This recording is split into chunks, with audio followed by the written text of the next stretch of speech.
Welcome to the Successful Nonprofits Podcast. I'm your host, Dolph Goldenberg, and friend, today's topic is one that will help you amplify your organization's voice. We're going to do a nonprofit case study about launching a podcast to build your community, strengthen relationships, and better achieve your mission. And Thomas Murphy from the Francis Ouimet Scholarship Fund is going to be joining us to have that conversation. What if you could personally reach out to hundreds, maybe even thousands of nonprofit supporters every week? And when I say reach out, I don't mean like send them an email that maybe they read or they don't read. I mean joining them on walks, going grocery shopping with them, commuting in the car or on the train, preparing dinner right beside them, or even, I don't want this to sound too creepy, but even whispering in their ear at the gym. That's the kind of access that's really hard to get to your supporters, to your donors, to your funders, and to your community leaders. And friend, for years, I have been saying that every nonprofit, including your organization, can do just that by starting a podcast. And when you do it, you strengthen your relationships, you find new supporters, and believe it or not, you even gain greater influence in your community and in whatever sectors you're operating in. So when Thomas Murphy reached out to me and said, hey, my organization, the Francis Ouimet Scholarship Fund, has started a podcast, and I'd love to come on and talk about podcasts and really why my organization started it and why every nonprofit should. My initial reaction was absolutely. But first, let me go and listen to the podcast and make sure that it's one that's really engaging and one that I think, that they're doing a great job at podcasts. Let me also disclose to you, friend, that when I first went to their website, I thought, oh, interesting. It's a scholarship fund for young people who've worked at Massachusetts golf courses. And my initial thought was, okay, I've putt-putted and done top golf with foster kids a few times, but otherwise, I don't play golf. I don't really know anything about golf. This might be a little too niche for me. But I said, let me go ahead and download a couple episodes and listen to it. And oh my gosh, these episodes are really good. As someone who knows nothing about golf, I was engaged by the individuals that were coming on and guesting. I actually ended up learning about the organization, learning about golf, and it became really clear to me that Thomas and the Francis Ouimet Scholarship Fund were doing podcasting right. Because again, I'm not someone who's ever golfed, and suddenly I became interested. Now, let me share with you just a little bit about Thomas. So he is there in a staff role at the Scholarship Fund as the Director of Development and Alumni Relations. And like all good development directors, he has a passion for what this organization does. So he and his family are golfers as well. And he is passionate about their mission, which I've already shared, which is to provide need-based scholarship to young people who've worked at Massachusetts golf courses. So Thomas and his family actually go out golfing and doing golf activities. And in addition to that, they are also proponents of the mission of Project Sweet Peas, a nationwide nonprofit focused on empowering families who have experienced extended NICU stays or infant loss.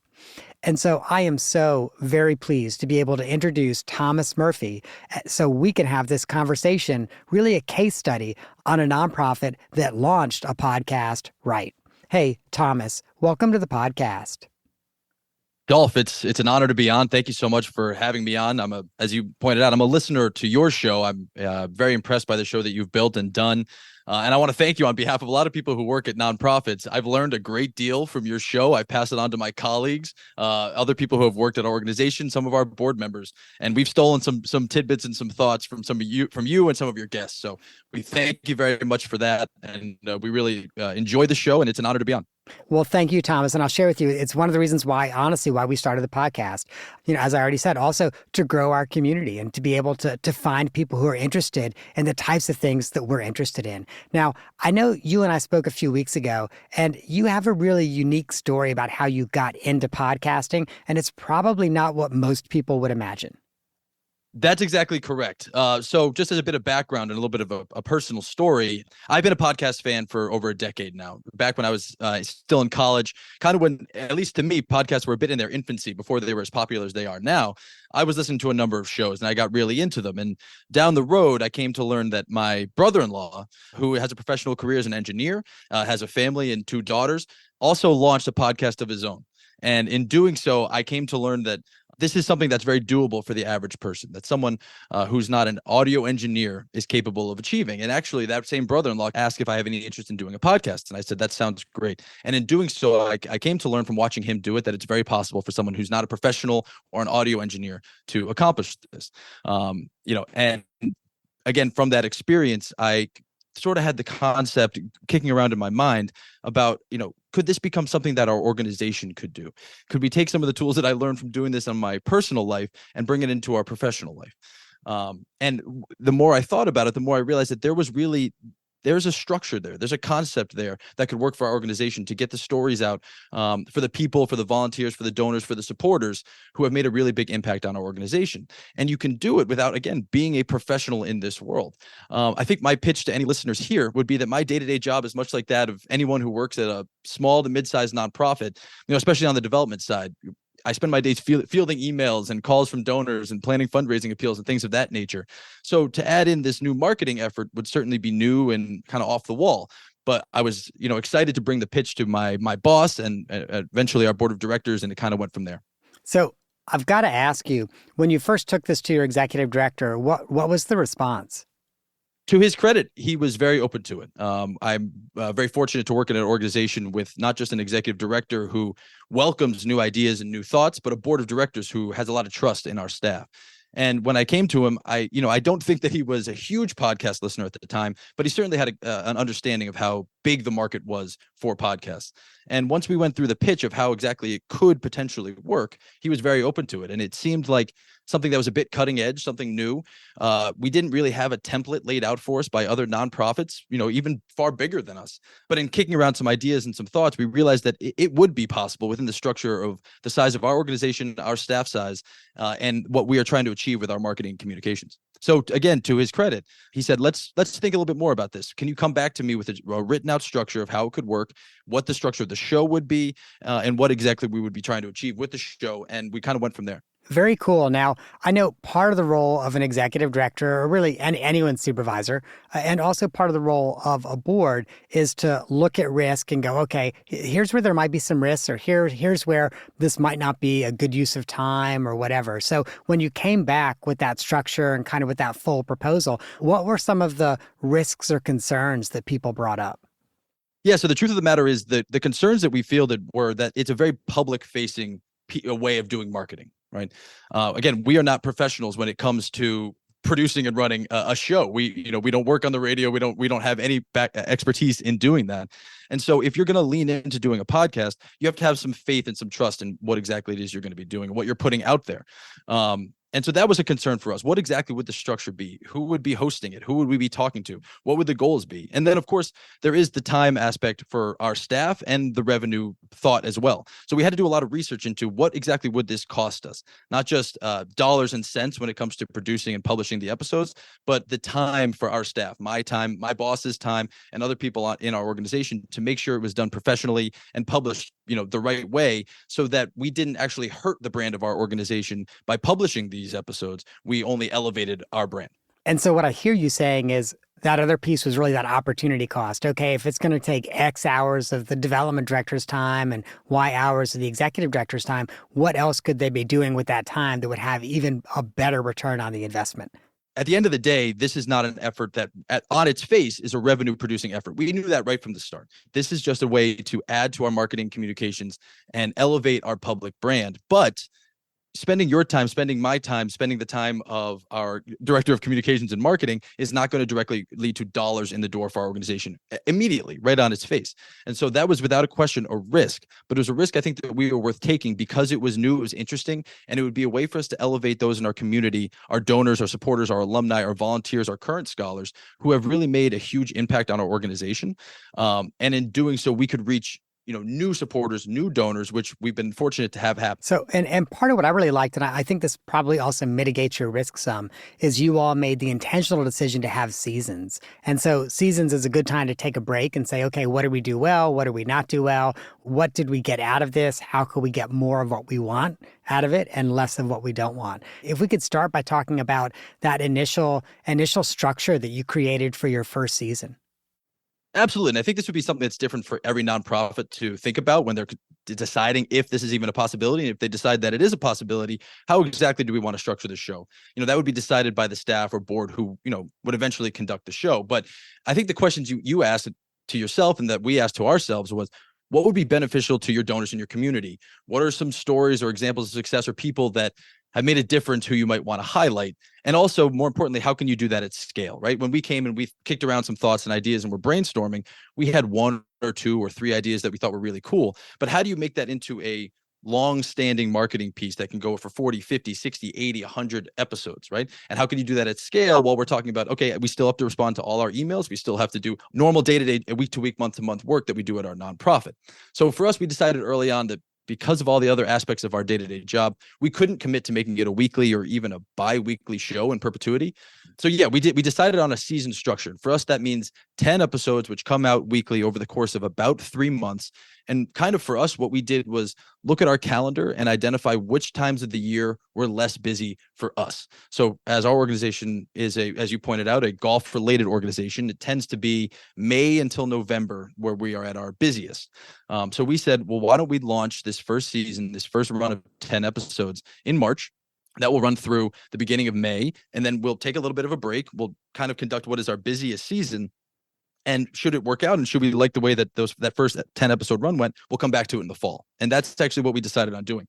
From there, we looked at how exactly the structure of each episode would work. Once we decided on the 10 episode seasons, we said, how do we want the show to work? Who do we want to be the host? Do we want it to be a conversation where we're just talking about our organization? Do we want it to be a situation where we're interviewing guests who have made a big impact on our organization, volunteers, donors, supporters, as we've talked about?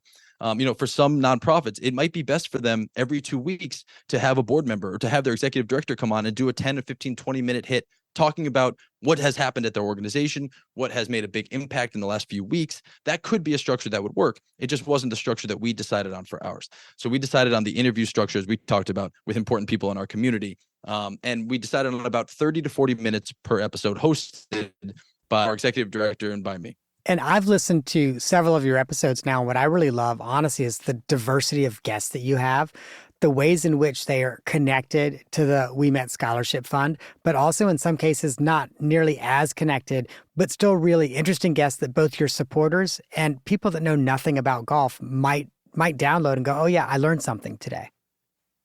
Well, I'm happy you said that, Dolph. The key for us in the show really was, yes, of course, it's a marketing piece for the Ouimet Fund, without question. But it's also designed to be an interview of that specific guest where that person can share their story. And sure, we choose guests who have made an impact on the organization, and we talk about their involvement, but that isn't necessarily the crux of each episode. We're choosing, sometimes it's vendors who have made a big impact on the organization, current alumni, scholars, people who are sort of on the fringes of being involved with our organization, if you will, but who have made a big impact in one way or another. For one example, we interviewed a man by the name of Ryan Carey, who is the founder of a company called Golden Age Auctions. They partnered with us a number of years ago and have made a huge impact for us. But that being said, we spent 90% of that interview talking about things that aren't related to the Ouimet Fund. We talked about his childhood, where he went to college, how he came to found his business. And that allows the listener to not just get an advertisement for the Ouimet Fund somewhat subconsciously, but have a deep interaction with the person to hear their story. And as you point out, we feel this leads to a show that can be interesting to a broader audience. Even if they don't necessarily have an interest in our organization, they might have an interest in that specific guest. And thus, in that way, we're still engaging with those people who wouldn't normally have even heard of our organization. And it's interesting, Dolph, looking at some of the statistics. Now, this could certainly be a detriment to our statistics for those who know podcasts deeply, but we've been interested to find that each episode has about 75 to 80% unique listeners to that episode. So people aren't necessarily coming back because they love to hear from me or from Colin or because they're huge supporters of the Ouimet Fund. They do it because they're really interested in that guest themselves. For us, we find that to be great because we're bringing in new people who perhaps have never even heard of our organization into the fold from all different states, sometimes internationally. And that's been a phenomenal boost for our marketing and communications and for the awareness of our brand. I also just have to say, I know season 2 just launched, and I have to give you some kudos about your very first episode that I think came out this week. I was listening to it this morning on my run, and the person that you interviewed, first of all, as I've already said, you've got great guests. So she was a great guest. But somewhere around minute 2 or minute 3 in the podcast, you said, oh, by the way, this guest is also someone that we're honoring at our 75th anniversary event. And you said the date in 2024. And I remember thinking, what a really great way to promote your event without sounding like you're promoting your event. It literally was, oh, by the way, this is also a guest that we're honoring for her great achievements in golf. And again, I was really struck by that. And I thought, yeah, that is such a good use of your podcast. And I think that might have been the only real promotional thing in that entire episode. It was like a 40-minute episode, but it was a piece that stuck out to me. And if I was all about golf, I might be thinking, should I go to Massachusetts this winter? Well, no, thank you. We were very fortunate to have Julie Inkster is her name. And Julie Inkster is one of the greatest golfers to ever live, as World Golf Hall of Famer. And she's going to be the honoree at our annual banquet. We have an annual banquet every year. This was one of the many pieces, Dolph, that went into the consideration of doing a podcast was, hey, if nothing else, we can use this as a marketing and sales tool for our big event, our annual gala. And that's exactly what that was. What you listened to, Dolph, was, as you pointed out, a fairly subtle effort to introduce our community to the person who's going to be honored at our gala. That gala has 1,500 people in Boston. It's by far our biggest event of the year. And to have the opportunity to sit down for 40 minutes and talk to your honoree and have everybody be introduced to who that person is before the event, it's hard to put a value on that. And I agree with you. And it's interesting. I actually rewrote the intro. I rewrote the bullets for my intro after I came back from my run this morning, because I do remember thinking, yeah, that's kind of the power of the podcast for a nonprofit. I mean, literally, you and your guest, that you were both in my ear as I was running. I mean, my run was about 55 minutes, so then I had to do something else for the next 15. But still, for about 40 minutes of that, you all were in my ear. And I am someone, like, if I'm grocery shopping by myself, if I'm cooking by myself, if I'm commuting by myself, I just run podcasts. And so literally the opportunity to be whispering in someone's ear. And again, what stood out for me is, yeah, you've got your 75th anniversary gala coming up. I had to put that in there, that even when it's not about marketing, even when you say, oh yeah, we have topics where maybe we never even discussed the Ouimet Scholarship Fund. In reality, there are little ways that you get it in there and they stick with people. Thank you for saying that. Exactly. I think that, as you know, Dolph, we have a lot of the traditional ways of marketing. We have our website, we have our email blasts, we have our social media. Those are often bite-sized pieces of content. But I think what you're hitting on is that we are having a fairly intimate 45 minute conversation that the listener, the person who's engaging with it, is engaging with our organization, our mission, our brand for 40 minutes at a time. That in this day and age is almost impossible to do especially for a nonprofit, to have a potential donor, a supporter, maybe a sponsor of an event, listen to people who work for your nonprofit and someone who means a lot to your nonprofit for 30, 40, 45 minutes. Again, it's very difficult to put a price on the value of that. Yeah. And I also have to say, from the fundraising perspective, as an example, if you have donors who are all about the LPGA, this is absolutely an episode you'd want to share with those donors and go, hey, we know this is a golfer you're probably really interested in, and we had a great 40-minute conversation. That's absolutely right, Dolph. And candidly, that's exactly what we did. But when that episode came out, of course, we share it with our community and our board and our staff. We then reach out with one-to-one emails that we're sending to people that we know in our community. And we say, hey, Mike, hey, Joe, I know you've known of Julie Inkster. I know you know Julie from this, or you may know Julie from that. Or perhaps you're very closely involved with the LPGA. Just thought you might be interested in hearing our conversation with Julie. Send. And all of a sudden that person responds, wow, I can't believe you spoke with Julie Inkster. Wow, that's so impressive. She's fantastic. Whatever it might be. Candidly, it elevates the brand of our organization that we could be associated with her in that way. Exactly. And I will share with you, I think anyone with a podcast, they use it in that way as well. A way that I used it recently, I have a client that's really struggling with something. And I was like, let me get a guest on to talk about that. And we never mentioned the client. never ever do we mention the client of the podcast, but at about minute 22, I asked a specific question on behalf of that client without saying, oh, I'm asking a specific question on behalf of my client. And before we released the podcast, I actually sent it over to the client. And I was like, by the way, I asked this question for you. So just want you to get the answer before anyone else does. And the person responded back, like, oh my God, I can't believe you do that for me. And I'm thinking, we're all in the relationship business. Like, how would I not do that? And that's why you're the best, Dolph. That's why you're the professional with 350 episodes, and we're just learning from you. Absolutely. That is very, very kind of you to say, but that is a great pivot point because I wanted to ask you about this. And I know when we spoke a few weeks ago, I said I was going to press you on this.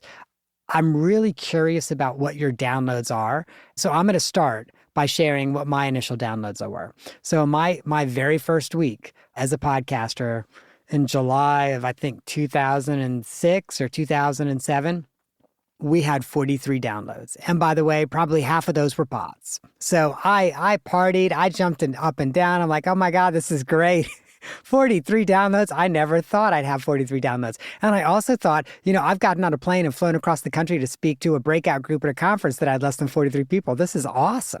And, flash forward 7 years later, we have 500,000 downloads, et cetera. But I wanted to share that because I get that all oak trees start out as acorns. So what were your downloads like for your first couple episodes and how has it grown? Well, that's it.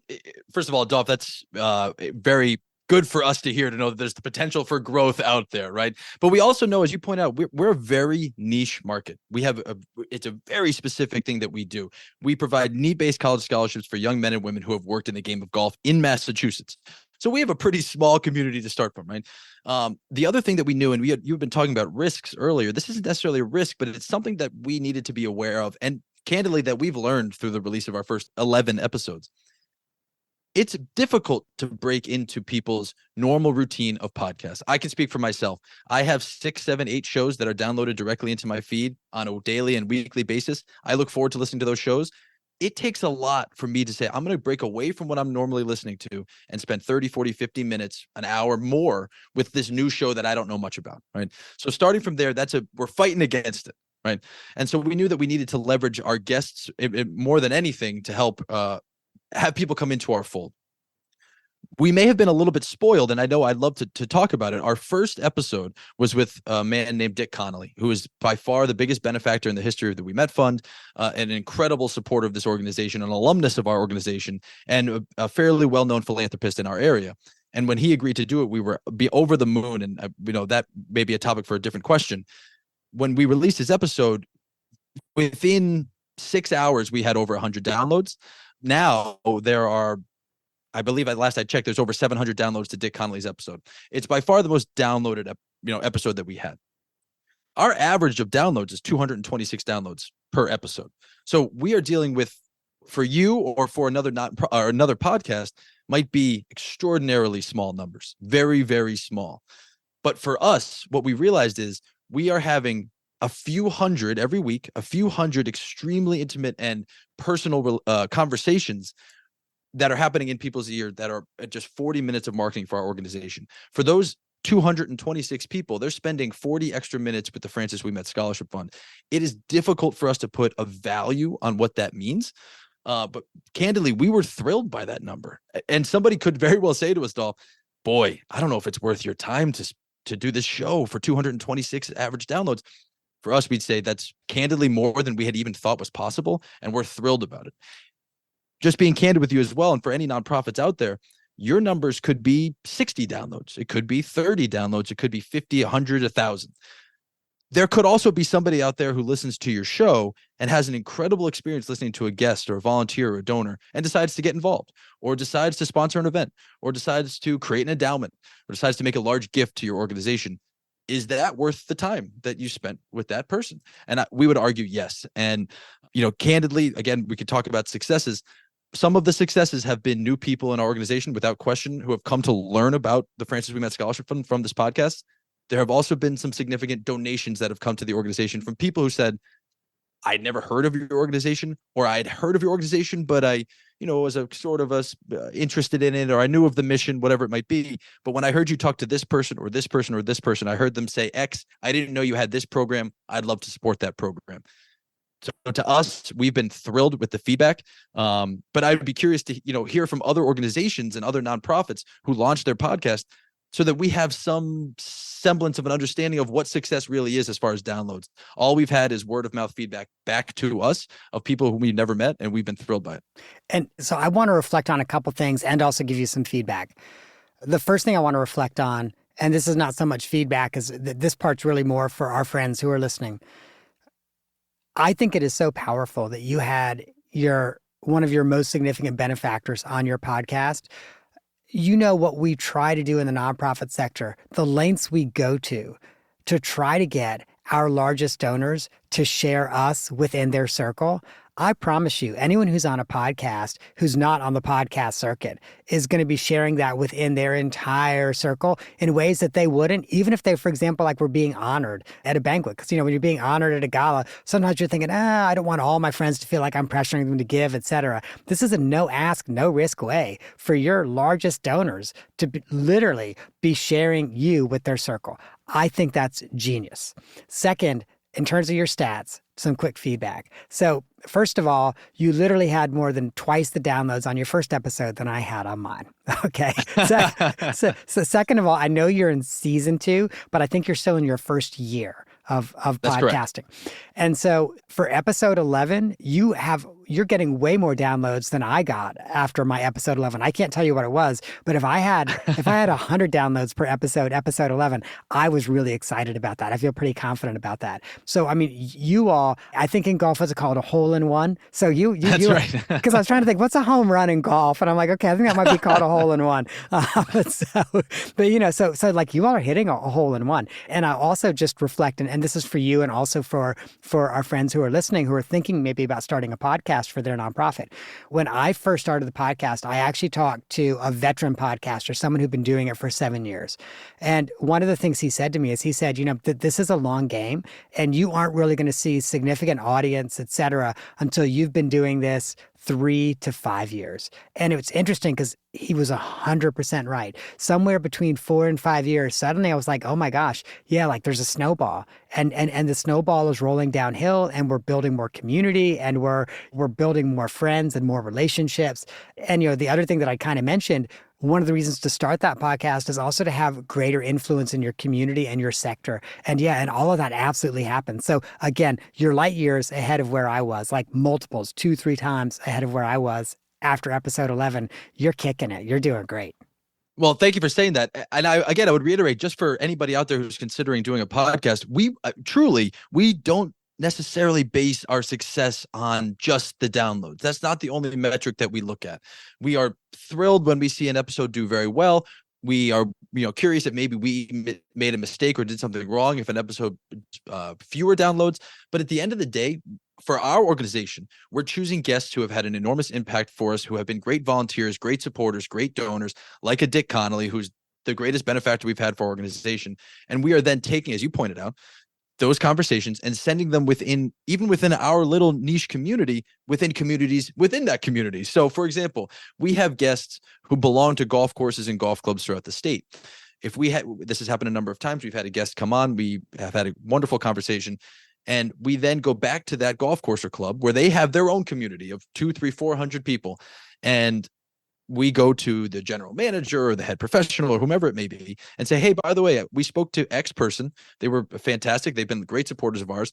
The community might be interested to hear from that person. And often these places have monthly emails. So and it's worked very well. They share that out to those new 200, 300, 400 people. And that's, again, why I think that we see so many unique listeners to our show. Oftentimes people aren't necessarily coming in because they know of us or because we have the brand recognition with them, but they do know X person and they love to hear from that person. From there, we hope they might check out our website. They might go to our social media. They might listen to another episode. They might become more deeply involved with the organization. So you pointed out to gain greater downloads takes time. We're hoping that over time, we're creating a better and more deep connection with a lot of the people in our community that we may not learn about for another 3, 6, 9, 12 months. Or 3, 6, 9, 12 years. That's what I love about what you're doing. So I am hopeful that some of our friends are like, okay, Dolph, Thomas, I get it. My nonprofit needs to start a podcast. So I'm hoping we can give them some information that's going to be really useful. Roughly, what was your budget for season one? That's a great question. And if I can start from the beginning, once we decided that we were going to go forward with this, we at the organization said, we'd love to be able to do this internally. Let's bring this all in-house. Let's make sure that we record the episodes, edit the episodes, produce them, publish them all in-house. We did 5 or 6 or 7 lessons of audio engineering and quickly learned that A, we have a lot of other responsibilities to worry about, and B, maybe we aren't the best audio engineers in the world. And so we realized that and again, you know this, Dolph, to just prepare the questions, get the guests scheduled, have the interview, do any post work, that's 3, 4, 5 hours of work. If you include doing the audio engineering, the editing, you're doing probably double that. So now you're talking about 7, 8, 9 hours. And if I can just jump in on that audio editing piece, like you, I started off editing the podcast myself. I had to teach myself how to edit a podcast.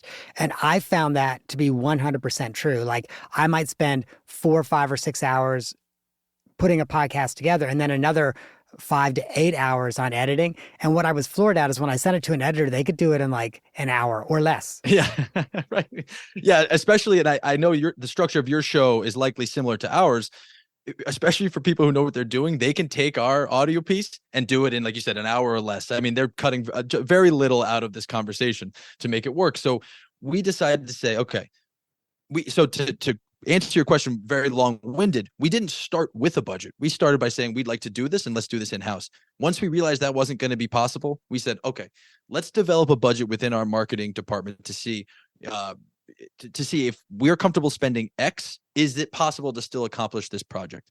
And what I can tell you is, if you're doing episodes, I'll just use ourselves as an example because I can't speak to what another nonprofit might or might not want to do. If it's more of a weekly episode or bi-weekly, that would definitely be different for the budget. But for 10 episode structure, we were able to accomplish 10 episodes for less than $2,500. So it was under $250 an episode for us to truly come on to Riverside, which is the platform we use for the interviews, have the conversation and send it off to our partner, and they work their magic, Dolph. They send it back to us. It's 99% done. We maybe cut a little bit here or trim a little bit there, and we say to them, do you mind publishing it? And they do that for us on a weekly basis. I would love to give them a shout out because I think for anybody who out there who might be interested in doing this, they're a phenomenal partner. I can't say enough about them. They're called the Podcast Consultant. Their prices are extremely reasonable, and the work is fantastic. We've been thrilled to partner with them, and we look forward to continuing to work with them. I love that. And thank you for sharing both of those. So what I hear you saying is it's about $250 per episode.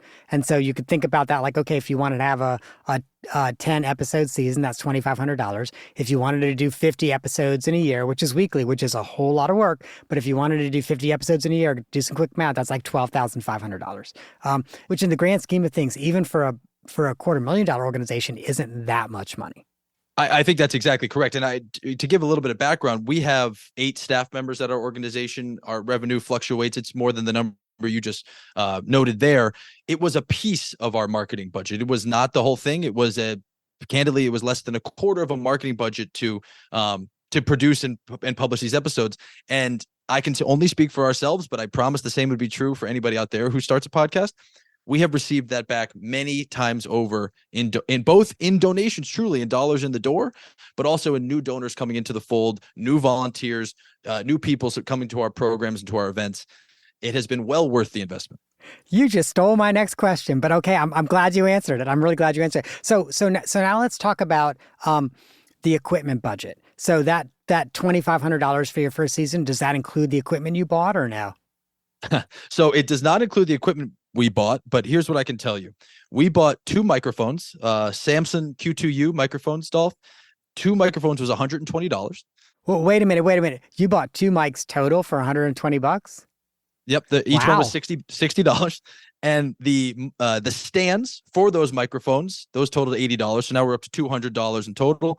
And that is it for the total amount of money that we put into our equipment, because we have invested in partnering with this podcast consultant company who does the vast majority of the work on the back end with the engineering. What we use to record these episodes are headphones, a microphone, and a microphone stand, and that is it.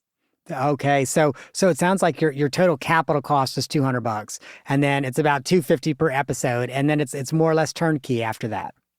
That's correct. As far as the equipment, that is absolutely correct. I think that the people out there should do is focus on the structure of their show. They should focus on who they want to be hosting the show. Should it be someone on their board of directors? Should it be a member of the staff? Should it be structured in a different way entirely from what we've had, where perhaps volunteers or donors are running an episode? There's so many ways to creatively think of doing a podcast to benefit your organization. That is the part that took a little bit longer for us to figure out and decide on, and kind of check off and say we're going with this structure. But as far as the equipment budget, it was very much a small piece of the decision. Thank you. That is really good to know. So we've talked about equipment, we've talked about budget, we've talked about structure.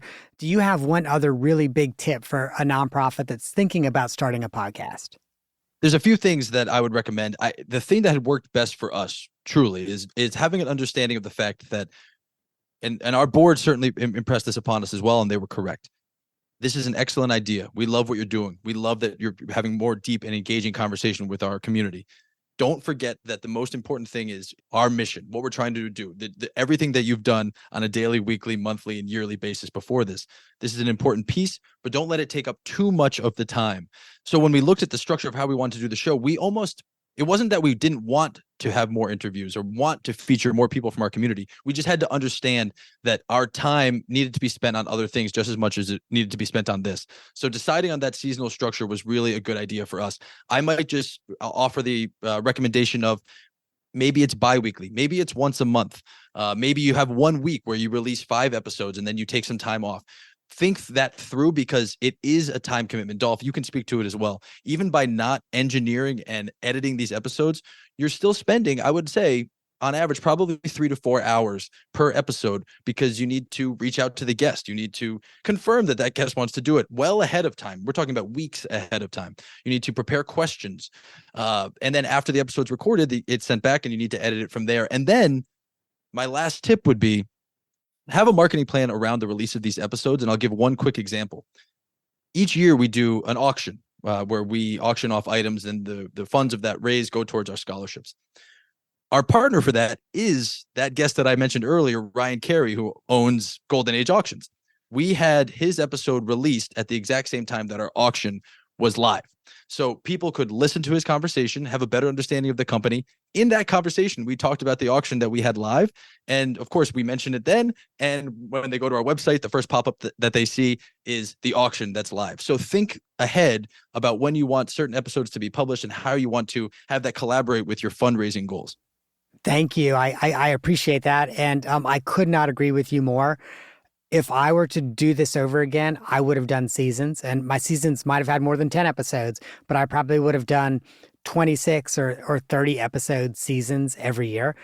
Because I do think you're right. It gives you a nice inflection point to stop, think about what you're doing, and then start again.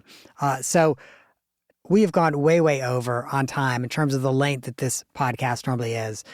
And so I still want to make sure, though, that we get to do 2 truths and a lie. So hit me, Thomas. Give me 2 truths and a lie. Let's see, Dolph. 2 truths and a lie. Well, here they are. I was born in New York. My favorite color is orange. And my favorite movie director, is Christopher Nolan. What do you think is a lie? Okay, so I've read your bio, and I think your bio says you're from Connecticut. You might have been born in New York, though, because they're really close to each other. And I do think Christopher Nolan is your favorite director, and Orange, that's a tough one. But I'm going to guess that you are not born in New York. You were born in Connecticut. Again, Dolph, this is why you're the best. You're exactly right. I was born in Connecticut. Well done. Well, I appreciate you sending me a bio ahead of time, because I remembered it, and I'm like, wait a minute, I think he's from Connecticut. I was like, but they're really close, so maybe he was born in New York. I thought that might be the one that could trip you up. And let me say, had you said California, I'd be like, oh no, you're from Connecticut. So there's no way you were born in California. Well, right. Thomas, thank you so much for joining us. And whenever we reach this point of an episode, I always want to leave some URLs with our listeners, so that way they can get in touch. So the very first one, friends, I want you to go to ouimet.org. And at wemet.org, you can learn more about their mission. And by the way, they also have a really huge goal to meet 100% of their 450 annual scholars' college tuition financial need. So that's a really, really significant goal. So I encourage you to go to wemet.org. Additionally, in our show notes at successfulnonprofits.com, we are going to put a link to the Ouimet podcast. And it'll be an Apple link, a Spotify link, and then also a link to their show page. And if you go into the show notes on your phone, you can get it there as well. We'll also link to Thomas's LinkedIn page. Hey, Thomas, thank you again for coming on the podcast. Dolph, I can't thank you enough. And this was a lot of fun. And I really do encourage people to check out those podcasts, not because they're excellent or because they're wonderful, but because I hope it can show you that it's really possible for your organization to create a professionally sounding podcast and really elevate your organization's brand for not a large amount of money. Thank you, Thomas. And I also just want to reiterate that, friend, if you do not already have a podcast for your nonprofit, I want you to put some serious thought today into what a podcast might look like at your nonprofit. And also put some thought to how you can make that budget work for you, because now you have a sense of the budget, you have a sense of the tools. And as I started this episode, if you want to be spending time with your biggest supporters and potential new supporters, if you want to be going to the grocery store with them, cooking with them, going to the gym with them, podcasting is the medium to do that. Now, there's one other episode that relates directly to this, and it's episode 269 with Kristen McMahon. And in that episode, we discuss the podcast that her nonprofit, the Robert H. Jackson Center, launched. It's another great, very inspirational story about a nonprofit that has launched a podcast and has seen a big benefit from it. That, friends, is our show for the week. I hope that you have gained some insight to help you and your nonprofit thrive. And the lawyers make me do it. Otherwise, honestly, I really wouldn't. But oh well, I'm not an accountant nor an attorney, and neither I nor the consulting practice provide tax, legal, or accounting advice. I say this every single week. This podcast is for informational purposes only, and you know what that means. It means it should not be relied on for tax, legal, or accounting advice. Please, if that is what you need, find a licensed, qualified professional in your area and get the help and the guidance that you really need.